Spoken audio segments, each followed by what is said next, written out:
2026ஆம் ஆண்டு தை மாத பலன்கள் கடக ராசிக்கு எப்படி இருக்க போகுது அப்படின்னு பார்க்குறோம். கடக ராசிக்கு 7ஆம் இடத்துல சூரிய பகவான், சுக்கிர பகவான், செவ்வாய் பகவான், புதன் பகவான் இருக்கிறாங்க. இதனால இதுவரைக்கும் நீங்கள் நிறைய கஷ்டங்கள் அனுபவிச்சிருப்பீங்க. ஏன்னா 8ஆம் இடத்துல சனி பகவான் திசை நடத்திட்டு இருந்தாரு. இப்போ 9ஆம் இடத்துக்கு பாக்கியஸ்தானத்துக்கு போயிட்டாரு. அதனால உங்களுக்கு இருக்கிற எல்லா பிரச்சனையில இருந்தும் விடிவு காலம் வந்துருச்சு. 7ஆம் இடத்துல இருக்கிற செவ்வாய் பகவான் உச்சமடைஞ்சிருக்கிறதுனால நிலம், சொத்து, வண்டி, வாகனம் இதெல்லாம் வாங்கணும்னா உங்களுக்கு இந்த காலகட்டங்கள் நல்ல நேரம் இந்த மாசத்துல உங்களுக்கு அமையும். அதை நீங்க அமைச்சுக்கிட்டு சிறப்பா இந்த மாதத்தை நல்லபடியாக கொண்டு போகணும். அதே மாதிரி உங்களுக்கு சுப விரயமாக ஆகிறதுக்காக கடன்கள்லாம் கிடைக்கும்.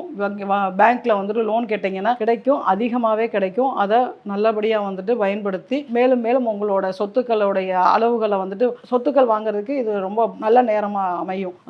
கடகராசி நேயர்களுக்கு குரு பகவான் உங்க ராசிக்கு 12ஆம் இடத்துல இருக்கிறாரு. சுப விரயங்களை கொடுப்பாரு. இந்த டைம்ல உங்களுக்கு அயல்நாடு செல்வதற்கான வாய்ப்பு கிடைக்கும்.